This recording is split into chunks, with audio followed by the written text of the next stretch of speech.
Hello and welcome to your very first TypeScript tutorial. This tutorial is perfect for you. If you don't know what TypeScript is, you've heard of it and you were wondering what TypeScript is and how to get started with TypeScript. So, what is TypeScript and why should you learn TypeScript? Well, TypeScript is a superset of JavaScript developed by Microsoft. What is a superset? I'm going to do a quick Google search for you. So I typed in the Google search bar, what is a superset in computer programming? And I found this nice definition of superset. A superset is a language that includes all the features of another language as well as additional features. For example, Kotlin is a superset of Java, C++ is mostly a superset of C, and TypeScript is a superset of JavaScript. Here is the official website of TypeScript, typescriptlang.org.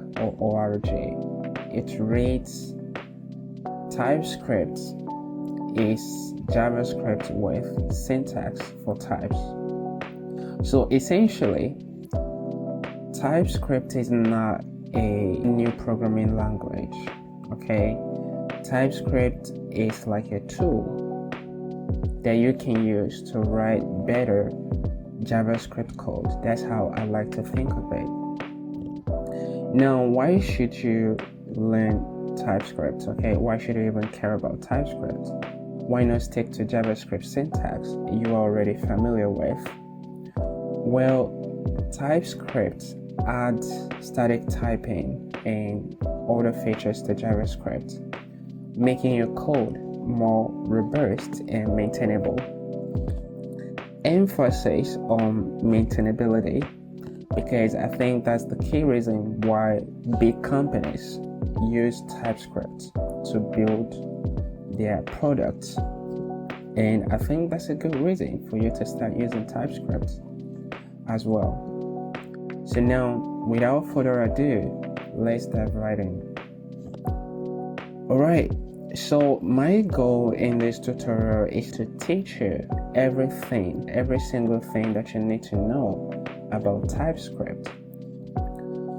So I'm going to keep the explanations as short as possible in order not to confuse you or even confuse myself. But I'm going to make sure that every single topic that we're going to discuss in this tutorial is going to make sense to you, okay? The only prerequisite for this tutorial is that you should be familiar with JavaScript programming language, okay? Because in the end, TypeScript is JavaScript with added syntax for types, okay? So you're going to compile your TypeScript code to JavaScript code that runs in web browsers or runtime environments like Node.js or Dino, etc., okay? So how do we get started with TypeScript? Well, let's click on this button right here that says try TypeScript now.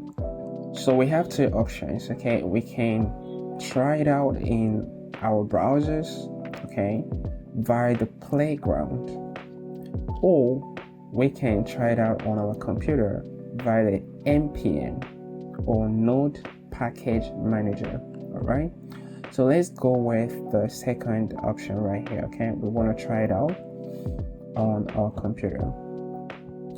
So what we need to do, first we need to have Node.js installed on our computer, okay?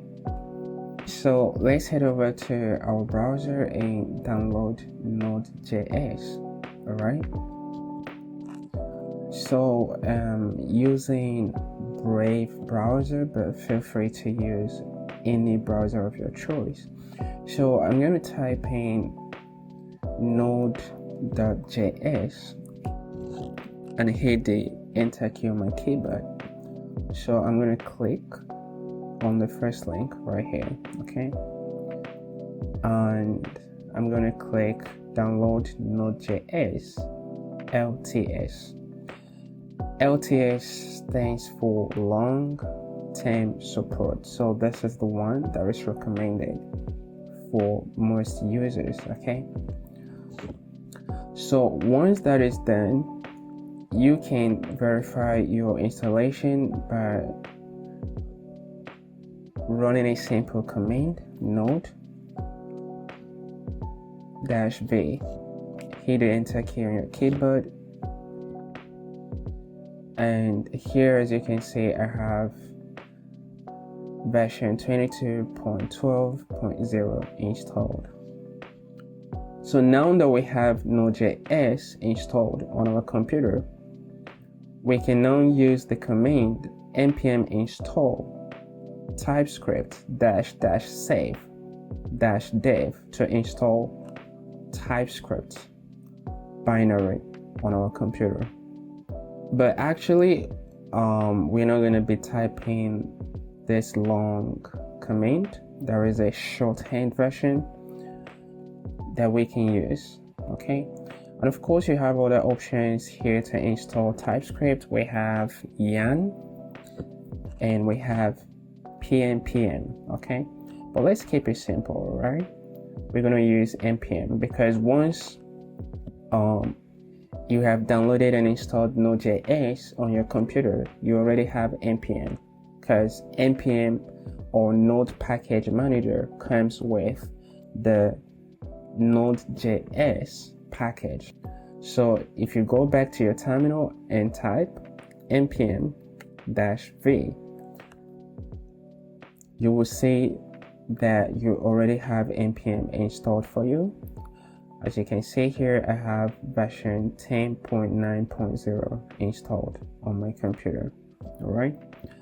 So now let's go ahead and install TypeScript. But before we do that, let's create a folder where we're going to store all our TypeScript files. Okay. So now that we have successfully installed Node.js and npm, let's go ahead and install TypeScript. I'm going to open my terminal and set it to a folder called workspace on my machine, Sandbox YT for YouTube, and hit the enter key on my keyboard. Feel free to create your folder wherever you like on your computer. Now that I'm in this folder, I'm going to create a new directory or folder. It's the same thing, folder, directory, the same. So I'm going to type the command mkdir or make there, and then I'm going to specify the name of the folder. So I'm going to go ahead and hit the enter key on my keyboard and cd to that folder. Okay. All right, and I'm going to open it up and just move it. As you can see, our folder is completely empty, but we're going to start adding some files in it. So let's initialize a node project using npm command. And to do that, we need to run the command npm init-y. The y flag is going to accept all the defaults, okay? I'm going to hit the enter key on my keyboard, and a package.json file has been created for us and this code generated for us. So the package.json file is a metadata file for Node.js projects that defines the project details, dependencies, scripts, and configurations. This file is also gonna make it easy for our project to be shareable. Okay, we can easily share our project with other developers. They're going to be able to run our project by running the command npm install. So I'm going to go ahead and install TypeScript locally and globally. So first we install it locally in our project. So we're going to run npm I for install -d to install as a dev dependency, and then I'm going to type the name of the package, which is TypeScript, and hit the enter key on my keyboard.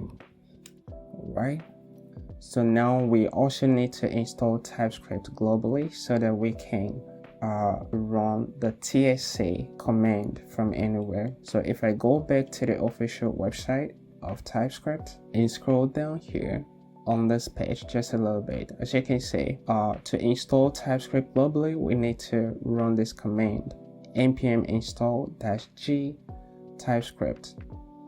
Now, when we install it globally, this means that we can use the tsc command anywhere in our terminal, and that's why we want to install it globally. Okay, so I'm going to go back to the terminal, npm I for install -g TypeScript.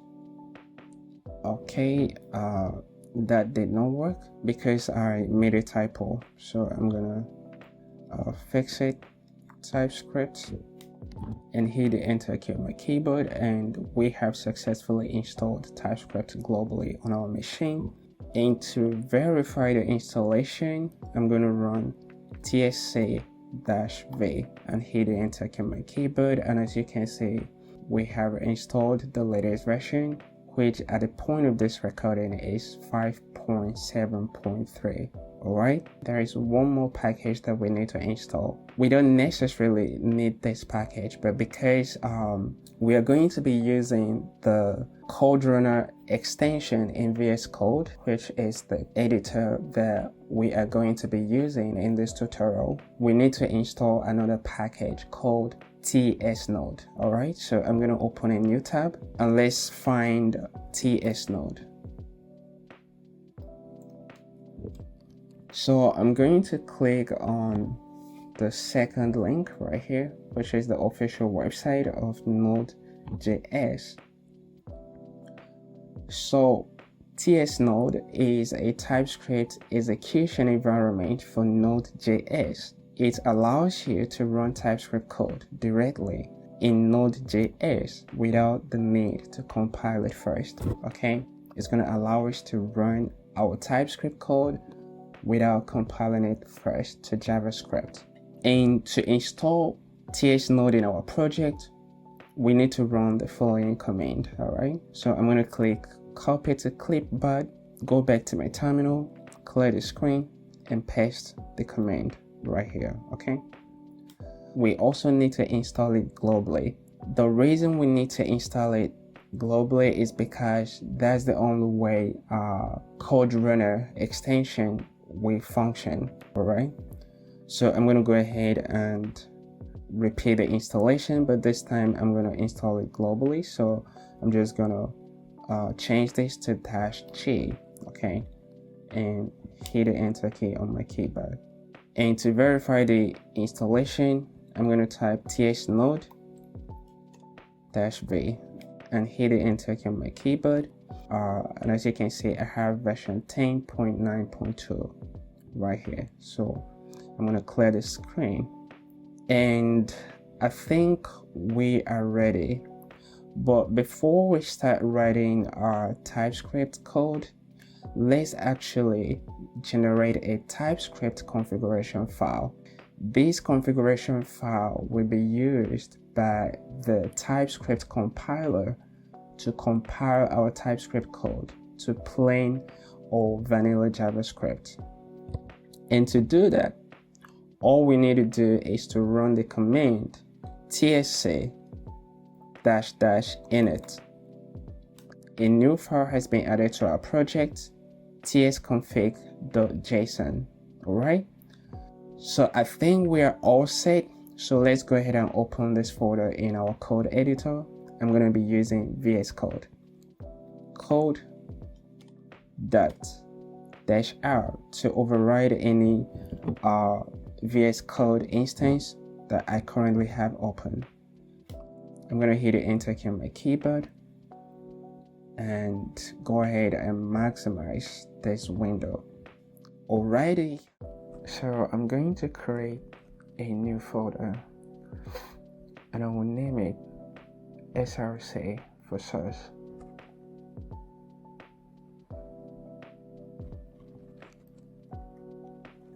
And in this folder, I will create a new file and name it up.ts. .ts is the file extension for TypeScript files. Now, let's talk about variables and types in TypeScript. TypeScript introduces static types to JavaScript. This means that when you define a variable, you can also define the kind of data or information the variable can hold. Let's go ahead and define some variables.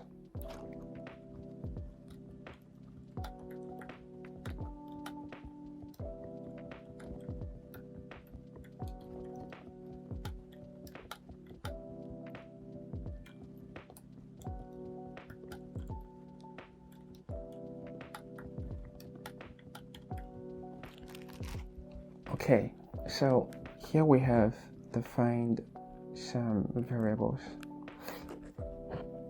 Age is of type number, username is of type string, and a student is of type boolean, aka true or false. When we define variables in JavaScript, we use the let keyword or const. In TypeScript, we still use the let or const keyword to define our variables, but now we can also define the kind of values our variables can hold using the TypeScript type annotation. Now, this code is a little bit redundant because we are not just declaring the variables, but also initializing them with values at the same time. And because we're initializing them with values, we don't necessarily need to define their types. TypeScript is smart enough to know the type based on their values. Let me show you what I mean. So I'm going to remove the type annotation right here, okay? And hover on the variable name. And as you can see right here, TypeScript knows that this variable is of type number. And if I try to reassign the variable with a value of a different kind, let's see what would happen. Immediately, we get a red squiggly on the line. And the problem is type string is not assignable to type number. So now let's see how to define array types in TypeScript.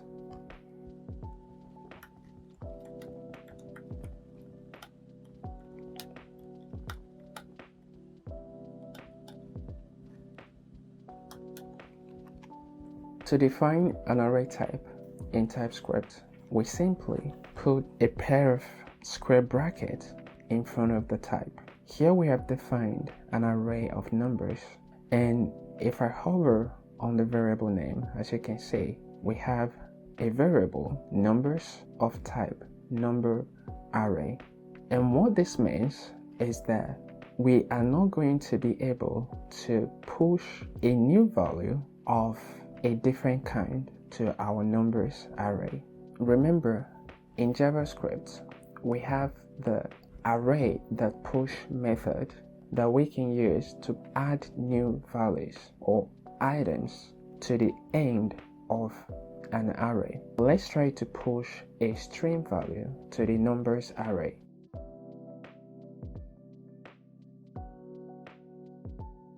immediately we get another red squiggly underline. And the problem is argument of type string is not assignable to type number. So the IntelliSense powered by TypeScript is smart enough to know that this is an array of numbers and therefore should not contain a string value. But of course, we can push a number value.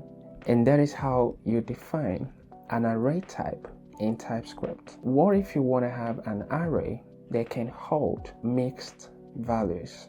Well, TypeScript has a special type, any.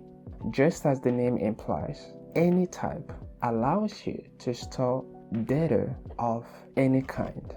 I'm going to remove the number here and simply type any and push a string value to the numbers array. And as you can see, TypeScript is happy with that. Let's talk about tuples in TypeScript.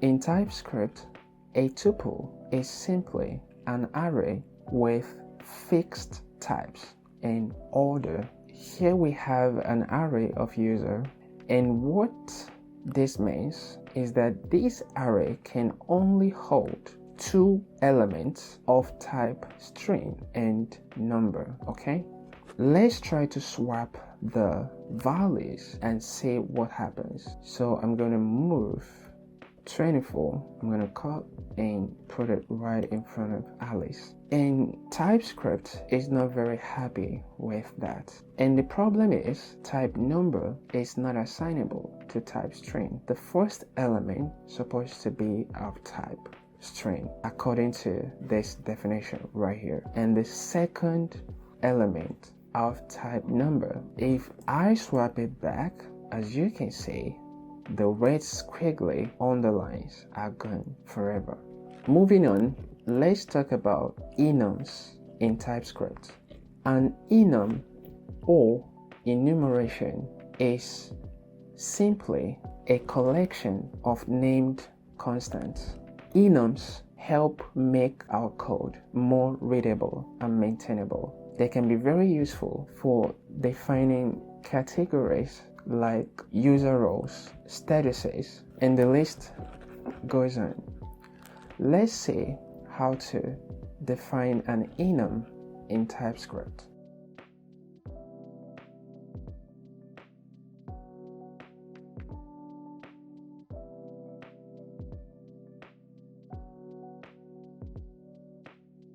Alright, here we have an enum named color. Okay, by default, each individual name will be assigned a numeric value starting from 0. So red is going to be 0, green 1, and blue 2. But we can also explicitly define their values. Let's see how to define their values explicitly.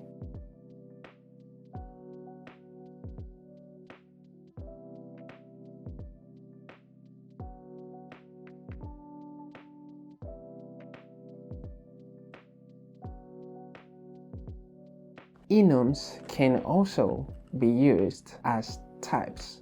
Now, let's talk about functions in TypeScript. In TypeScript, when defining a function, we can also define the parameter types and return value of that function. Let's see how to do that in TypeScript.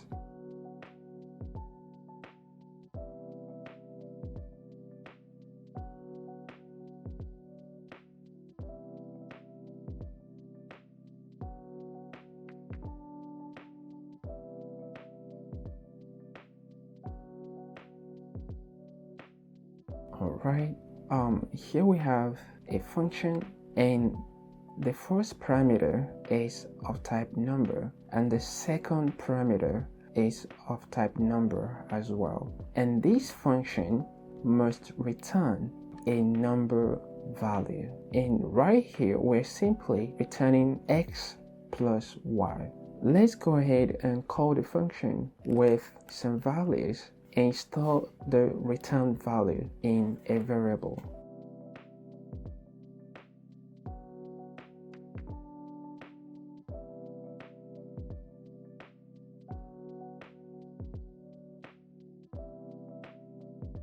And now let's log the value to the console.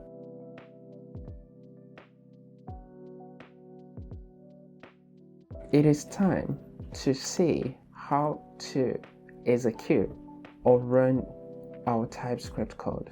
If you remember, I mentioned earlier in the tutorial that we're going to be using VS Code Code Runner. So let's go ahead and install VS Code Code Runner. So I'm going to go to the extensions tab, alright? And I'm going to start typing Code Runner, okay? It looks like I'm not connected to the internet, so let me quickly switch that on. Okay, I think I'm connected right now, so I'm gonna type Code Runner, and here is it right here. Okay, I've already installed and enabled the extension, so go ahead and install it and let's continue. So I'm gonna go back to our code, and if you notice right here we have this play button, or something that looks like a play icon, and if I go ahead and click on it, that's going to run our code. And as you can see here, we have result 16 printed for us. Let's talk about default values and optional parameters.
Alright, so our name parameter is of type string, but it also has a default value of guest. Age parameter is of type number. The question mark means this argument is not required, and the function must return a string value. Right here, we're simply checking if age is defined. If that is true, we return this part. Otherwise, we return this part.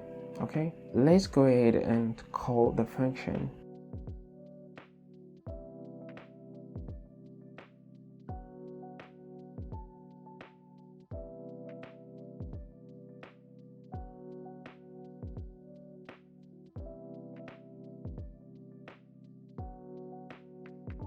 Okay, I'm gonna go ahead and save the code and run it.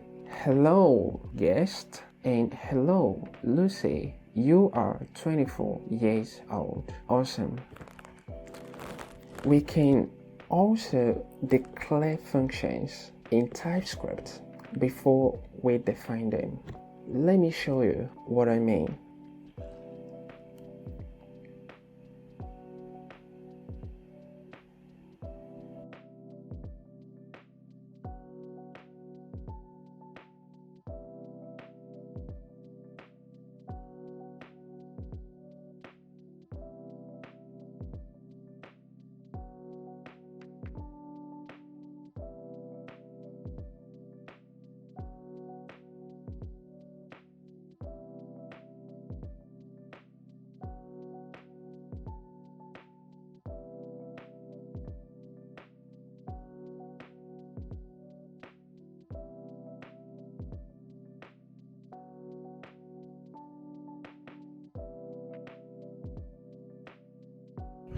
Alright, so here we have a function declaration and here we have a function definition. So basically we're saying this must be a function and the first parameter must be of type number and the second parameter must be of type number, and this function must return a value of type number. Don't worry about the name square. This is not how you implement a square function, if at all there is anything like that. Okay, let's go ahead and call the function. So I'm going to call square.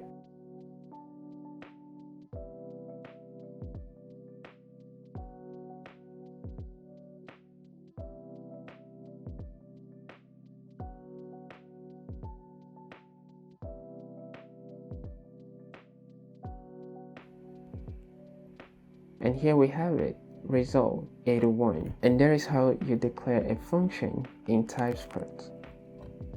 Let's talk about interfaces in TypeScript. Interfaces let you define the structure of objects.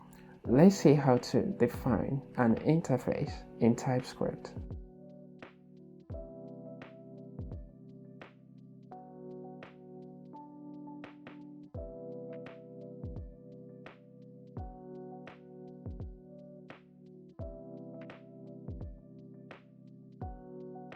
And that is how you define an interface in TypeScript. So let's go ahead and see how to use the interface to create a new object.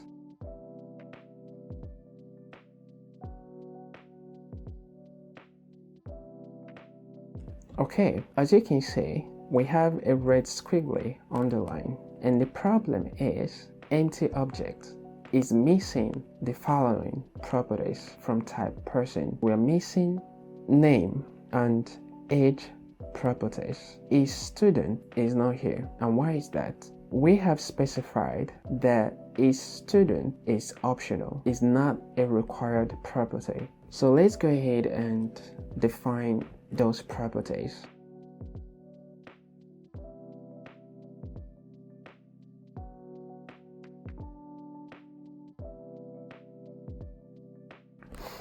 And as you can see, the red squiggly underline is gone. Let's talk about classes in TypeScript. Classes are blueprints for objects. In other words, we use classes to define properties and methods for objects. Let's go ahead and see how to define a class in TypeScript.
So here we have class animal with name and age properties. The name property is of type string. The age property is of type number. But notice public and private prefixes. Public means that the name property is publicly available to all the instances of animal class. Private means that age property is only accessible within the animal class.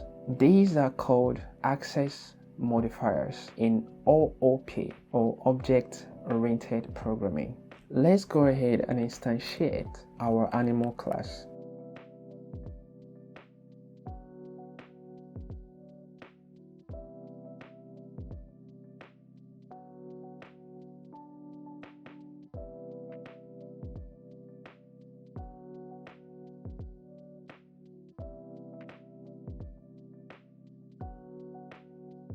save the code, run the code. All right, Morphe is nothing years old, so a little mistake right here. So basically I'm checking if this is greater than 1, and if that is true we say yes, and if not we just say yeah. But then I forgot to also output the value of age right here. Okay, so I'm gonna clear the output and run it again, and there we have it. Morphe is 6 years old.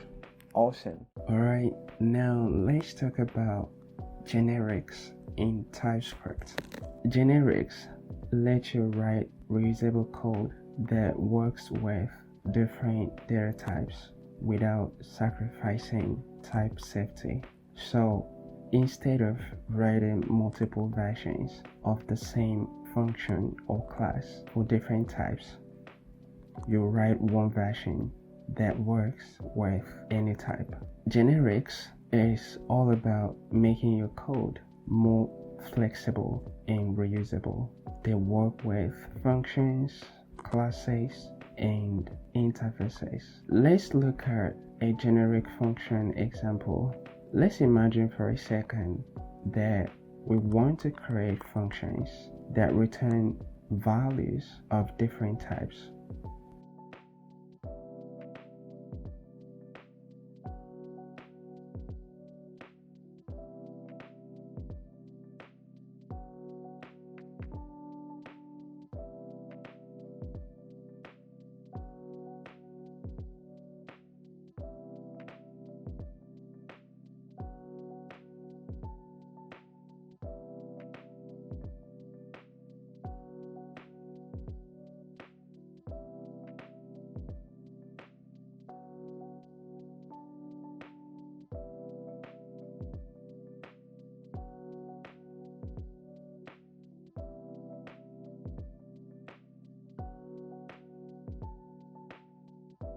Here we have two functions, print string and print number.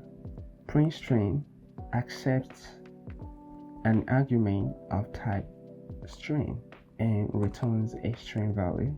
Print number accepts an argument of type number and returns a number value. And we're simply logging the values to the console right here. But what you would notice is that these functions are doing exactly the same thing. So why not create one function that can accept or work with any data type instead of repeating ourselves as we are currently doing right now? So I'm going to go ahead and save the code and run it. All right, and of course, as you would expect, here we have hello and 1, 2, 3. I'm going to clear the output, close, and let's see how we can define a generic function.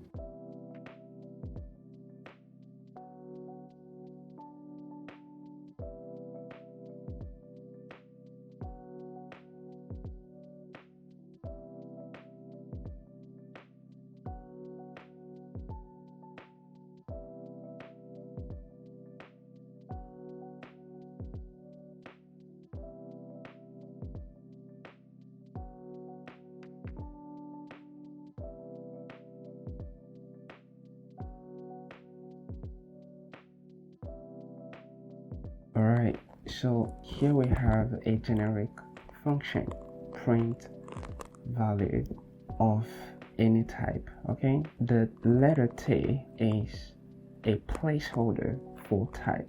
We are basically saying that this function can accept a single argument of any type or type T, if you may, and return that value. Now, T in itself does not mean anything. It's just a placeholder. You could also use any letter in the English alphabet, A, B, C, whatever letter you want to use. So here we're calling the function and passing a string value. Here we're calling the function and passing a number or numeric value. And here we're calling the function, passing a boolean.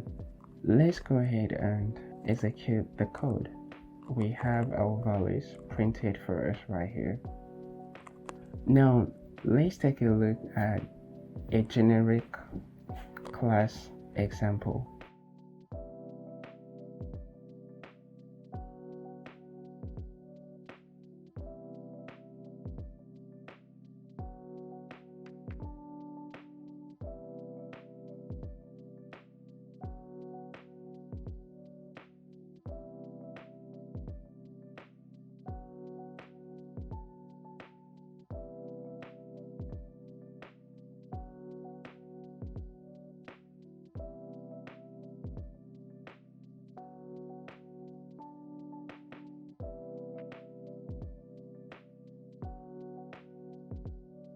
So here we have a generic class box of type T. Type T is just a placeholder, and here we have a private property content of type T, and inside the constructor we initialize the content. Here we have a method that returns the value of content.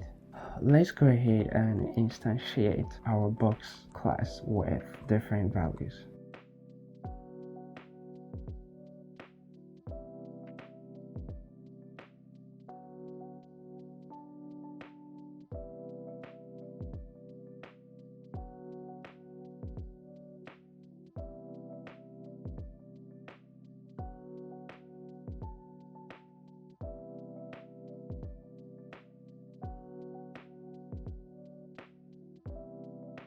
We have created two instances of the box class. Here we initialized it with a number, and we're simply logging the content to the console. And here we initialized the box class with a string and logging the content to the console. So I'm going to click the play button to run it. And right here we have 1, 2, 3 and hello, and there is how you define a generic class in TypeScript. Let's look at generic interface. All right,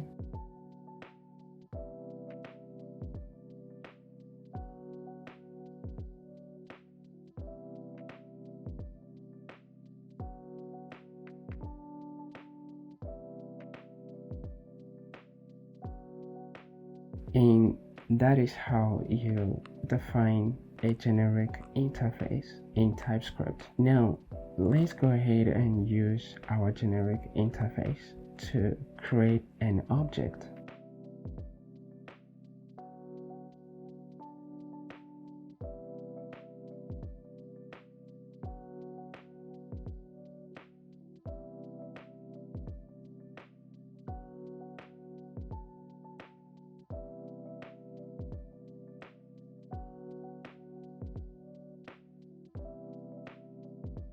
So when using the post interface, we must specify the type of data.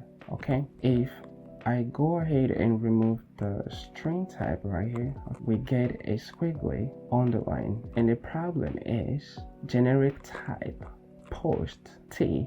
Remember, T is a placeholder for a data type, requires one type argument. Okay, and we have not provided it. And you might be wondering what would happen if I just type T here. Well, T is nothing. T is not known to our code. As you can see, TypeScript says here cannot find name T, because T is nothing but a placeholder for type. So I'm gonna go ahead and say that this must be a string. All right, but what if our content could also be an object? Of course it could. So all we need to do is replace the string with an object type, and then of course we need to update the code. So here I'm gonna say P, let's say it's a paragraph.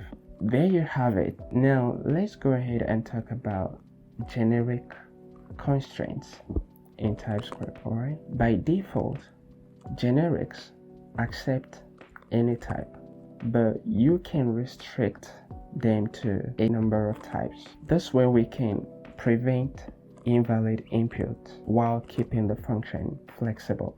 Let's go ahead and take a look at how to define a generic function with constraints. Alright.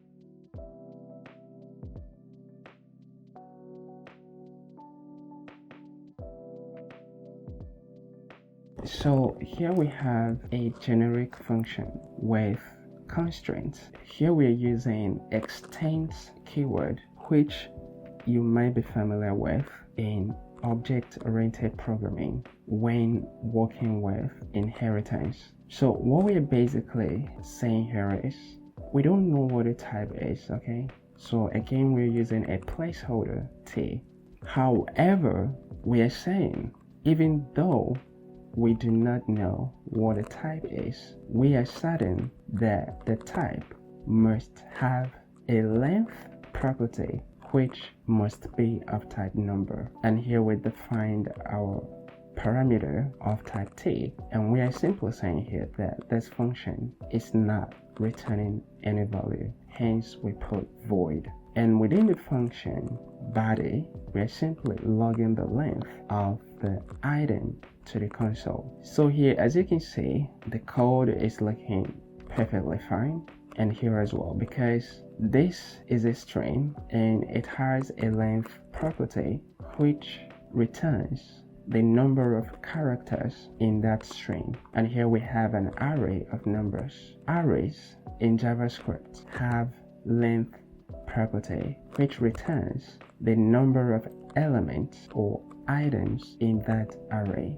Unfortunately, booleans do not have a length property, and as you can see right here, argument of type boolean is not assignable to parameter of type length number. Okay, so what this is basically saying is that true does not have a length property. So I'm going to go ahead and comment out that line. Let's save the code and run it. And here we have length is 5 and length is 3, and that is generics in TypeScript. Alright, so let's talk about union and intersection types in TypeScript. A union type in TypeScript allows a variable to hold one of multiple values or multiple types, if you may. Let me show you a quick example.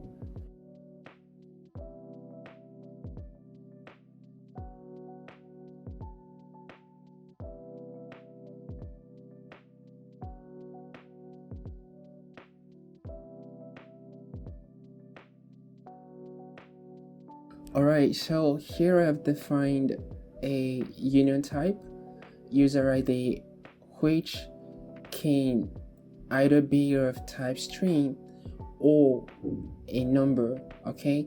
And I've assigned a value of 2222222 to the user ID, but we can also change the value to a string. For example, I'm just gonna type some random characters right here, and TypeScript is also gonna be cool with that.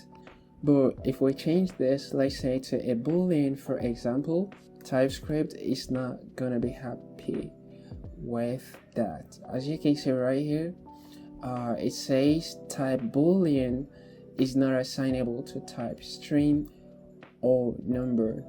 Now, there is also this concept of literal type in TypeScript. So what that basically means is to restrict a variable to a specific value, okay? And I'm actually using this in one of my projects, Posylog.com. So this one, you can check it out. It's just a gratitude journal application. Yeah, so you can go ahead and sign up if you want to check out the app, okay? But I'm gonna quickly show you an example right here. So let's say, for example, we want to define let's say we want to define a variable that can only hold two colors, so it can either be white or black, okay? No red, no yellow, no green or blue, just white or black, okay? So let's do that.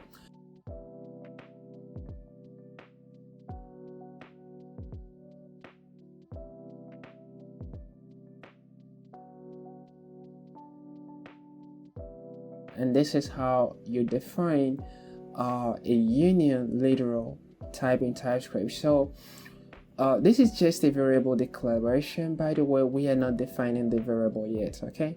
So variable declaration is basically when you declare a variable but without assigning any value to it, okay? It's called variable declaration. And when you actually assign a value to that variable is when you have defined it, okay? Hopefully that makes sense. So now I'm going to say that color is equal to red, okay? And TypeScript is going to say, hey, type red is not assignable to type white or black, okay? If I should delete and just type white, TypeScript is going to be happy with that. And of course, if I change the value to black, TypeScript is also going to be happy with that. Now let's talk about intersection type in TypeScript.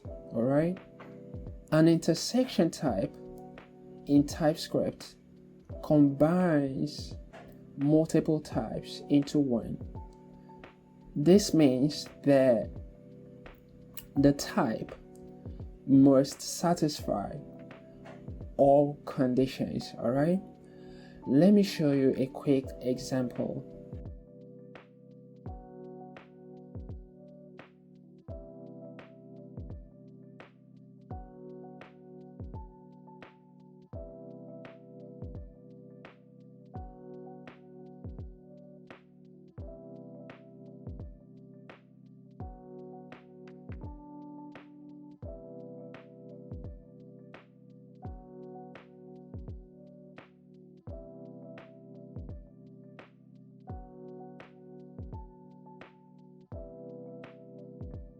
This is how you define an intersection type in TypeScript. Basically, right here we're combining the person and employee interfaces. So we're saying that this developer must satisfy these two types, okay? A developer is a person, but also a developer is an employee, okay? So now I'm going to go ahead and assign a value to the developer, okay?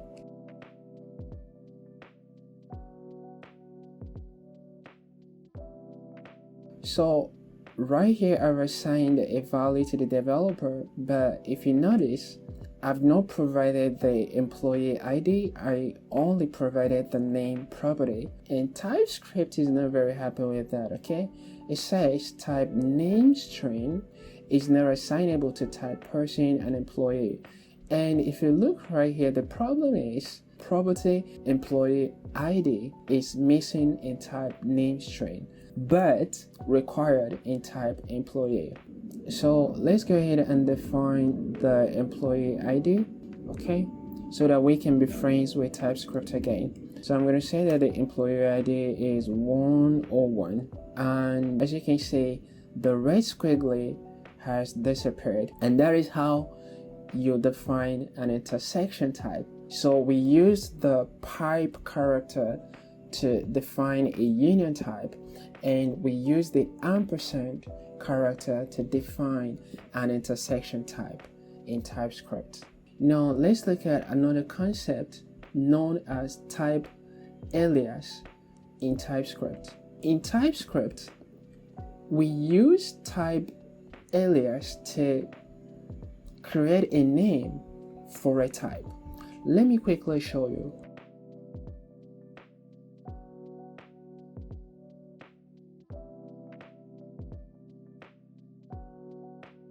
So we basically use the type keyword followed by a name. The name is anything you can come up with or anything that you want to call your type, and then equal sign and the actual type. Notice that when we define an interface, we don't use the equal sign, okay? I don't want this to be confusing to you. So let me quickly define an interface. Let me say employee, for example. This is how we define interface. So there is no equal sign here, but when using a type alias, you have to use the equal sign right here. You can use this or this. It doesn't matter which one you decide to use. We can also say something like, I'm actually gonna delete this and change this to a person. Okay, and below here, I'm gonna say type employee is equal to a person. So this is also a valid TypeScript code, okay? So we're basically saying employee is a person, but what we are doing in essence is we are creating a new type. Think of this as renaming the person type. So we can go ahead and use the employee to create an object, okay? So I'm going to create an object. I'm going to say current developer, all right? And the developer is going to be of type employee, okay? And the name is going to be Michael. Michael is the name of the developer. And just for fun, let's load the developer to the console. So I'm going to save the code and click the run button right here.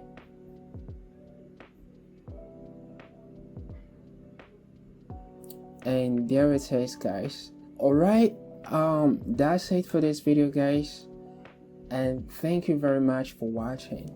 Until next time, peace. Okay, so in one of the previous videos we generated this file tsconfig.json. Now it is time to use this file to compile our TypeScript code to plain or vanilla JavaScript. And to do that, I'm going to open the VS Code integrated terminal. There are a couple ways to open the VS Code integrated terminal. I could right click here and click open in integrated terminal, just like that, okay? Or I could come up right here and click on terminal, new terminal, and the last but not the least, I could just use the command shortcut Control tilde on my keyboard to open up the integrated terminal, like so.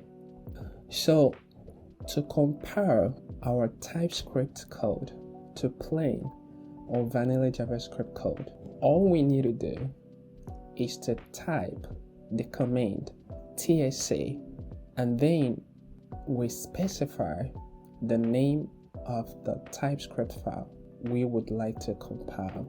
So I'm going to type tsc src app.ts, just like that. And finally, I will hit the enter key on my keyboard. And as you can see, we now have app.js in our src folder or directory, and this is the JavaScript code. Okay, if you are working with tens or hundreds of TypeScript files, this is not how you want to compile your TypeScript files. We're going to open up the tsconfig.json file and make some adjustments. All right. I'm not going to talk to you about all those configuration options. As you can see, we only have the compiler options right here. Okay, if you want to learn about all these different compiler options, I suggest you go to this link right here, okay, to learn more about them. So now let's tell the TypeScript compiler where to output the compiled JavaScript files, and also tell the TypeScript compiler where we're going to be storing all our TypeScript files. I'm going to scroll down a little bit right here, and I'm going to remove the comment right here, okay? So I'm just going to delete the /s, okay? And here I'm going to type src and save. Something just happened, and that is probably because I have an extension enabled. Let me see. I think I disabled all the extensions because I don't want them to interfere with what we're doing here. Yeah, I disabled all the extensions, but I think I only got 2 enabled, which are these ones right here, the code runner and the material icon theme. Okay, yeah, I think let's not worry about that, but something happened when I saved the code, but it's just the formatting, nothing we should worry about. So the next thing that I want to do is to tell TypeScript where to store or output the compiled JavaScript files. Okay, I'm gonna look for out there. I could actually do a quick find right here. So I'm gonna type out dir. All right, okay, that's it right there. Again, I'm going to remove the comment. Yes, coming. Morning. And now I'm just gonna type dist, D-I-S-T, okay, and save. All right, now let's go and test it out. Okay, so I'm gonna bring up the terminal again. Actually, I'm gonna kill this one. So what I'm gonna do is I'm gonna delete the JavaScript file from our src directory, okay, just like that. And now I'm gonna type tsc. I don't need to specify any file name, okay? So when I run the command, the TypeScript compiler is going to go into the src folder or directory and compile all our TypeScript files and output the compiled JavaScript files to the folder was specified in the configuration file. Okay, so I'm gonna hit the enter key on my keyboard, and as you can see, now we have a dist folder created for us, and inside we have app.js, and that is how you compile your TypeScript files to plain or vanilla JavaScript. There is one more thing I would like to show you. Assuming we are working on a project, okay, and we want the TypeScript compiler to compile our TypeScript files as we make changes to them. How can we do that? Well, we can actually do that very easily. We don't even need a build tool like Vite. Let me show you. So I'm going to close and collapse the project tree, and inside the src I'm going to add a new file, and this file is going to be index.html. okay, and I'm going to quickly generate a boilerplate code right here. I'm going to just say our app, and I'm going to add a paragraph. I will just say, please check the console. Just before I close the file, I'm going to link a JavaScript file, and of course you remember how to do that. We use the script tag, okay, and then src is going to be I'm going to go out of the folder, go to this, and then I'm going to choose app.js, okay, and I'm going to close. Now I'm going to open the package.json file, and I'm going to add a script right here, okay. It's a simple script, nothing complex. So I'm just going to call this script dev, and right here I'm going to type the actual command to run when we run npm run dev.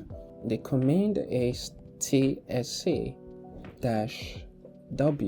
okay, and what this is going to do is watch our TypeScript files in the src directory, and whenever we make changes to those files, it's going to compile the files on the fly.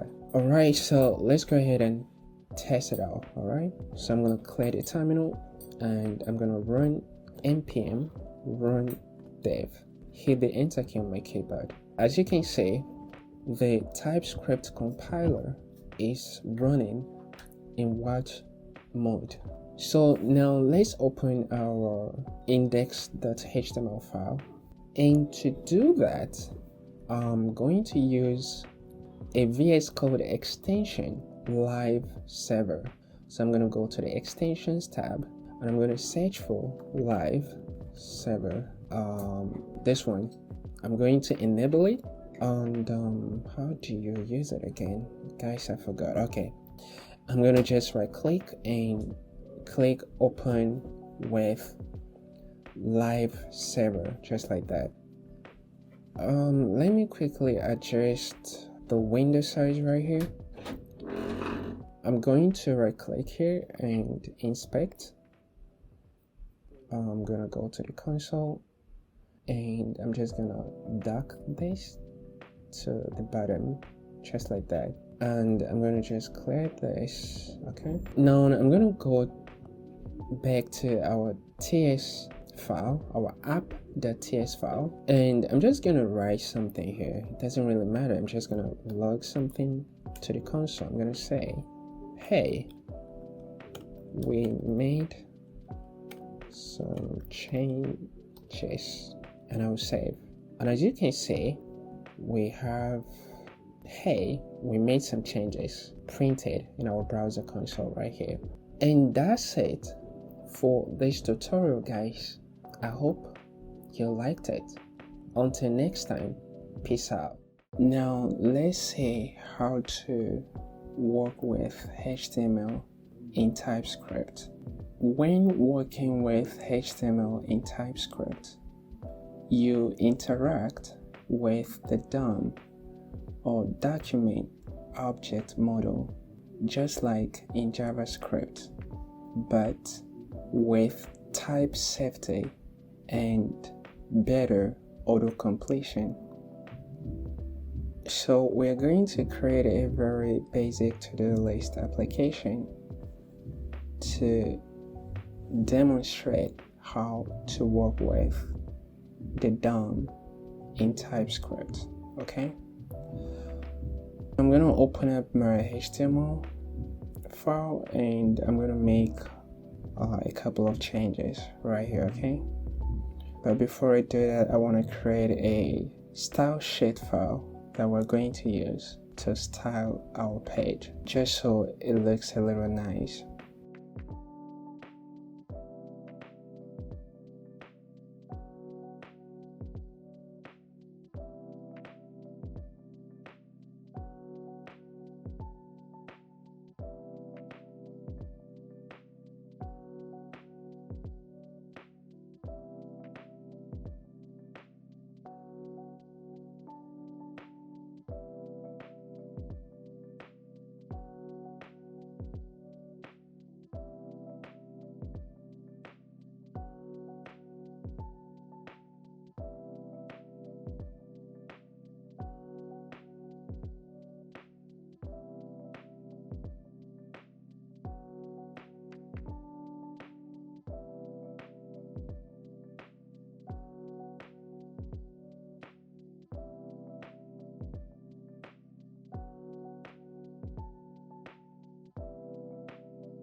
Alright, so here is our HTML markup. Now I'm going to just add a couple things here, and then we move to the style sheet file. So I'm going to add a name attribute right here, and I'm going to set the name attribute value to do form, just like that. And I'm also going to give the input a name. And I think that's all we want to do in this file. So I'm going to save, and then I'm going to right click and open with live server. Alright, here is our app. I'm going to adjust the window size just a little bit, and let's style this page up. I'm gonna open up the style sheet file, and the first thing that I want to do is I want to do some basic reset. Let's get rid of the default padding and default margin for all the elements, and then I'm going to set the box size into body box, and then I'm going to set the body element to display flex. Okay, I'm going to set the direction of the flex to column, justify content, align items center. Then I'm going to set height to 100 page, just like that. I'm going to define some color variables that we're going to use. This one I'm going to call it bg-color. I'm going to set it to purple, and I'm going to use the VS Code color picker to choose a light. I think let's go with light, something very light here, a light purple color. I'm going to define another one. I'm going to call this one button color, just like that. Again, I'm going to set it to purple, and I'm going to use the VS Code color picker to pick a nice purple color right here. And yeah, I think that's good. So I'm going to set BG color right here to our variable. It's going to be BG color, just like that. So what else we got? So right here we have the app container. Okay, so what do we want to do with this? You know what, I'm gonna style the to-do container first, and then we're gonna come back. I'm not sure why I added that div element, but let's style up this, a padding all around. Then I'm gonna set a background color of white, and that's looking good.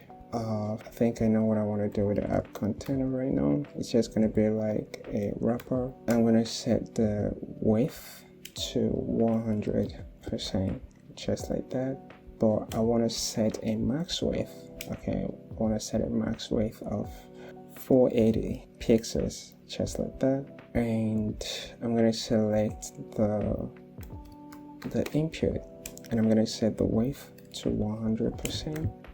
And I'm going to set a padding I'm gonna set a padding, maybe 8 pixels. It's gonna be nice.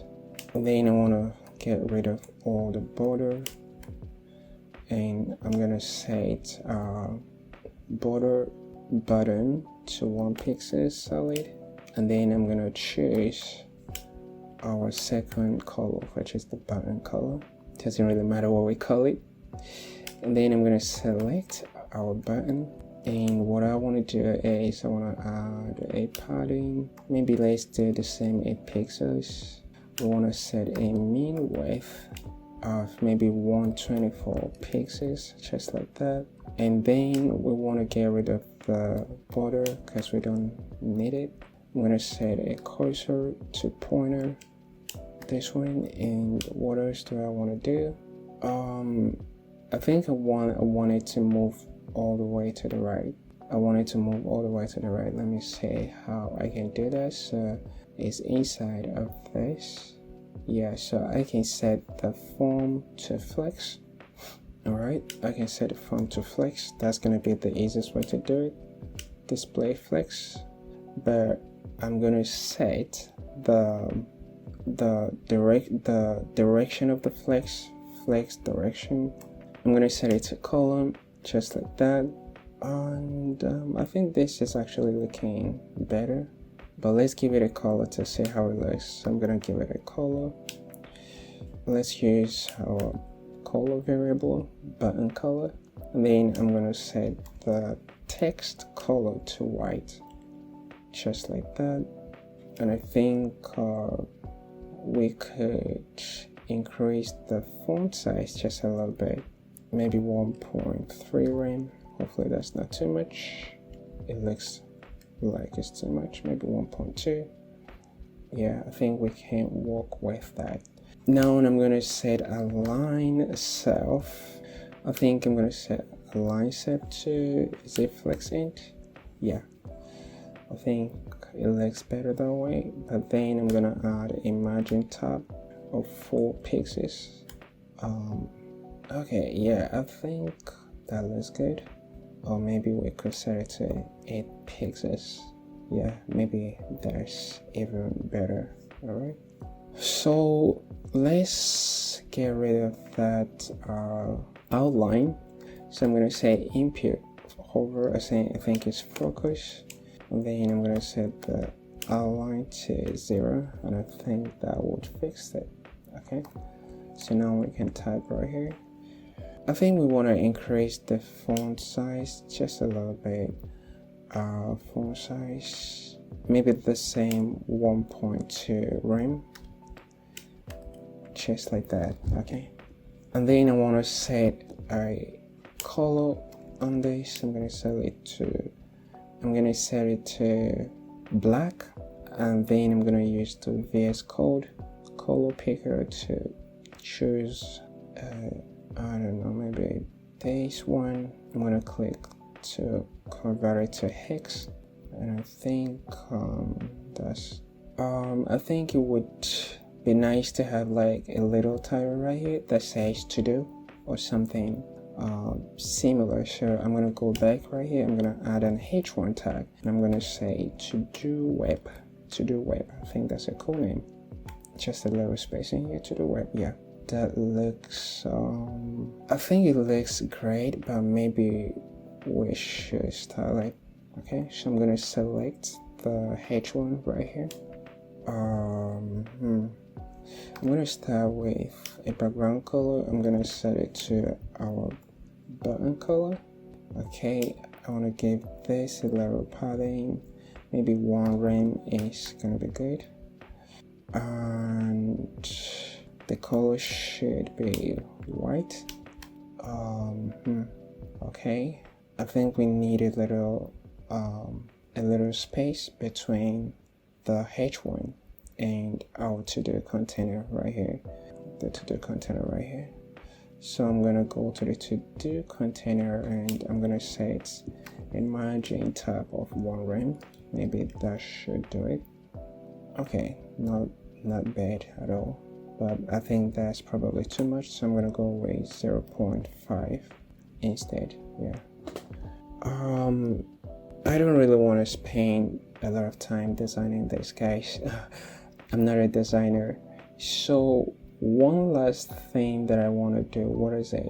One last thing that I want to do is to give a little bit of style to our to-do list. Okay, so this is going to be the container for the tasks. Okay, it's going to be the container for the tasks.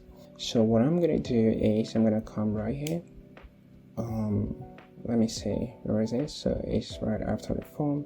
So I'm just going to select it right here. Actually, not there, below the button right here. So let's add something just so we can style it up. So I'm going to say task 1, and I'm going to add another 1, 2, and maybe one more, 3, and that's it. Okay. Actually, I think I want to move the button out of that place, but let's style up the to-do list first and foremost. So what we're gonna do, I think I'm just gonna do display flex, because why not? Then I'm gonna do flex direction to column, and then I'm gonna set gap to maybe 0.3 rem. Okay, I think that looks good. So what I'm gonna do is I'm gonna actually position this absolute. Okay, I'm gonna position this absolute, and of course I want to give a margin tab right here of maybe 1 rem. Okay, and then I'm gonna move this all the way down, and to do that I'm gonna set the to-do containers. I'm gonna set it to do containers position to relative, just like that. And I'm gonna set this bottom to 0 and left to 50%. And then I'm gonna do transform translate x minus 50%. And I think I'm gonna do a negative value right here, maybe minus 1 rem. Okay, I think that looks cool. But then we need to set a border radius of maybe 22.2 pixels. I think that looks cool. Now I'm gonna set this to inline flex. Okay, justify content, align items, and I think that's all. Yeah, we are pretty good with this. One last adjustment that I want to make is just to move this to a lighter shade. Okay, yeah guys, we're done with this. So now let's handle business, but before we proceed, I want to give our to-do list an ID. Okay, or we could use data attribute. So I'm going to say data dash to-do list. Now we can get rid of the items and save the code. Right, so what I'm going to do now is I'm going to open the browser console right here. I'm going to dock it to the bottom, and I'm going to just move it down just a little bit right here. Now let's open up our app.ts. Are we already running this? I'm going to just type hello right here to say, okay, no, we don't have anything in the console, so which means we are not running it yet. So let's run our command npm run dev. So I'm going to bring up the integrated terminal npm run dev, and there it is. We have hello printed in the console.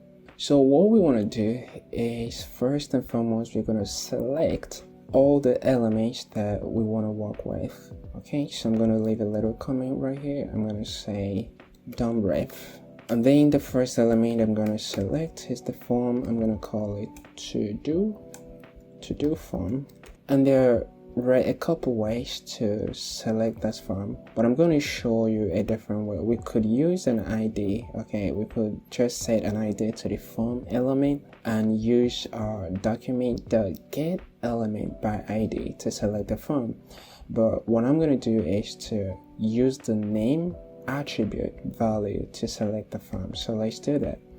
And the way you basically do that, you're gonna say document.forms, then that named item, and then you pass the name value right here. Okay, and then the second thing that we want to select is the input, and it has the name of task.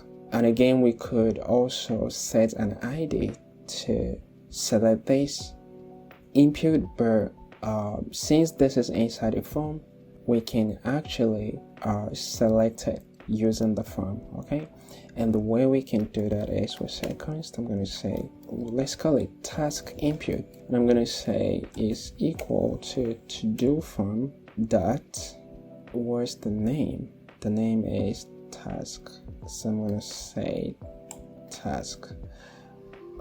We have a raised squiggly right here, so it says to do form is passively null. So to deal with that, I'm going to add a question mark right here, and then I'm going to use type assertion right here. I'm going to say as HTML input element, okay, to help TypeScript better understand what type of element that is. And what else do we want to select?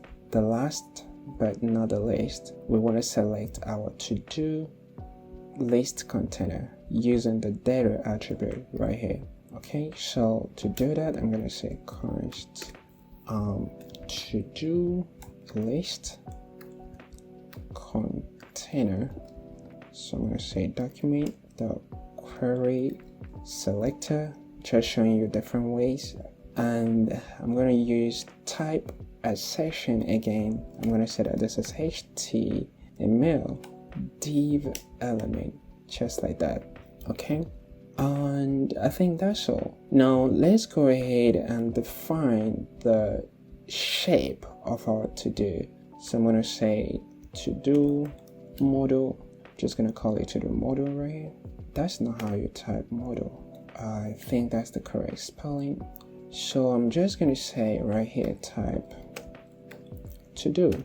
So our to-do is going to have an ID, and it's going to be of type, let's do type string, and the to-do is going to have a task. Again, it's going to be a string, and it's going to have completed, and this is going to be a boolean, just like that. So let me see if there is a way I can format the document. I'm going to click configure TypeScript. Okay, I don't think anything happened, but that's okay. And that's going to be our to-do model right there. And the next thing that we want to do is to create a helper function that will help us render our to-do list. Okay, but actually before we create a helper function, I think it makes sense to create our to-do list first. So I'm going to have to-do list, and it's going to be of type to-do array, and I'm going to set it to an empty array. Okay, so we're going to start with a 0 task. Okay, now let's go all the way down. I'm going to just call it helper function. I'm going to leave a comment here, helper function, and I'm going to call this function render to do's, just like that. And what we want to do is we want to loop. Okay, we want to loop through the to-do list, and for each item in the to-do list, we are going to create a div and append that div to the to-do list container. Hopefully that makes sense. So, but before we do that, we want to reset, or we want to set the HTML content to nothing, or to empty string. Okay, I'm going to select the to-do list container, the inner HTML, and I'm going to set it to empty string. Okay, and then we can loop through the to-do list right now. So to-do, I don't know what's going on with my keyboard, so I'm going to use the for each to-do in the to-do list, what do we want to do? So first, I think we want to create a div. So I'm going to call this to-do div. Let's just prefix it with to-do. Document the create element, and it's going to be a div, right? And what do we want to do? So for each to-do in the to-do list array, we create a to-do div for it, okay? And then we're going to set the ID attribute to the to-do ID, just like that. And then we're going to set the text content to the to-do task. And finally, we append this div to the to-do list container right there. So I'm just gonna copy paste, append child to-do div, just like that. So we're gonna call this let's call it somewhere right here. I'm gonna leave a comment right here. I'm gonna say render to-dos when the page loads, okay? And now let's add a new to-do. So I'm gonna leave a comment here, create a new to-do. And to do that, we're gonna listen to the submit. We're gonna listen to the submit event on the form. Remember, we have a form right here. Okay, we could do this without using a form, but it's a good practice to always use a form element when you want to collect data from your users. Okay, so I'm going to come back here. So the name of our form element is to do form, and we're going to add event listener, and we're going to listen to the submit event, and I'm going to grab the event. I'm just going to call it ev, and I'm going to say right here prevent default. I forgot the okay, so that is fixed. So what this is going to do, of course, is to prevent the page from reloading, which is the default behavior.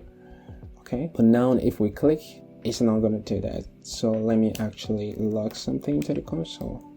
So I'm going to say hello. So if I click right now, as you can see, we have hello printed in the browser's console. So what we want to do is we want to check if we have a value before we create a to-do, because we don't want to create an empty task. Okay, so we're going to grab the input. I'm going to create a const variable right here. I'm going to call it value. It's going to be task input.value, just like that. And I'm going to say if not value, trim function dot length. So if the length is 0, it means we do not have any value. It means the user did not type anything in the input field before clicking the button. That's what it means. So we're just gonna log to the console. So I'm gonna say error, please enter a to-do title. Okay, I'm gonna save just like that. So if I click this now, as you can see, it says please enter a to-do title. I think that spelling is horrible. Okay, and once we log that to the console, we want to return from this function. We don't want to proceed. Okay, we want to return. But if everything is good up until this point, we're going to create a new to-do. We could call it a new to-do or a new task. It doesn't really matter. And a new to-do is going to be of type to-do. And I'm going to... Okay, so we need to grab the ID of the last to-do that was added to the to-do list. Okay, so I'm going to create a variable right here. I'm going to call it last ID. And last ID is going to be, how are we going to do this? Okay, I'm going to say to-do list index of to-do list dot length -1 because it's 0 based. Okay, and then I'm gonna say dot id. Wait, what am I doing here? So the id is gonna be of type string, right? Okay, let's see how to make this work. So the id is gonna be the last id, but we want to check if the last id actually exists. So I'm gonna use a ternary. So if we have the last id, what I want to do is I'm going to set an ID here. Okay, if not, I'm going to say that the last ID is going to be, I'm going to say that the ID is going to be to-do-1, to-do-1, which means that this is the first, ID. Guys, I think to make this very easy, let's change this to a number, so that we don't make it too complex. All right, so because it's a number now, we get this red squiggly. So to fix that, I'm just gonna wrap this in a template literal, just like that. So I'm gonna say to do the id. So now let's come back here. So if we have no last id, the id is gonna be 1, but if we have id, the id is gonna be last id plus 1, so we increment. I think that's better. All right, so what else do we want to add here? So the task is gonna be the value, whatever the user types, and completed is gonna be false. Okay, so finally we gonna add the new to-do to the to-do list. Okay, and to do that, I'm gonna create a new list because I want the newest to-do to be at the top, if that makes sense. So I'm gonna create a clone of our to-do list using the spread operator. Okay, so I'm gonna say const new list is gonna be equal to the new to-do, and then I'm gonna spread out the to-do list just like that, and then I'm gonna say to-do list is equal to the new list just like that. And I think that's all the code that we need. So let's go ahead and test this out. So I'm going to type right here, drink water, and I'm going to click. So there is a problem. It says cannot read property of undefined, and the problem is coming from here. So I'm just going to add a question mark right here. Okay, so I'm going to come back again, drink water. Okay, we have actually added this, but we need to call the render to-dos whenever we add a new to-do. All right, so after the new list, we need to call the render to-dos. Okay, so let's test this out again, drink water, and there it is. So after we do that, we actually need to reset the form. So I'm going to say to-do form, and I'm going to call the reset method right there, and let's test drink water, and that's it. Okay, so I think this is way too small, so let's go to the to-do, where is it, to-do list. I'm gonna just set a font size of, I don't know, 1.2 rem. I think we need more spacing. How can we do that? So where is our container? I think it's this one. So I'm gonna add a padding button of maybe 1 rem. Maybe I should make it 4 rem. Yeah. So let's go back to the app, and okay, let's add a couple more to this to see how it looks. So I'm gonna say exercise and drink water again. Write some code. Hit launch.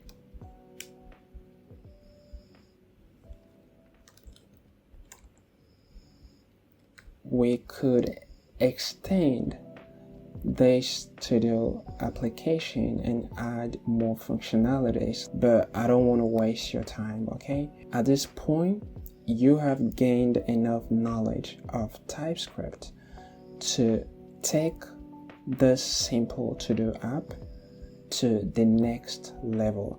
If you would like to do that, I'm going to put the code on my GitHub and link it to this video, okay? I'm going to try to put all the code that we have written in this tutorial series on my GitHub, and then I'm going to link it to this video so that you can always look at them whenever you need to. And that will be it for this video, guys.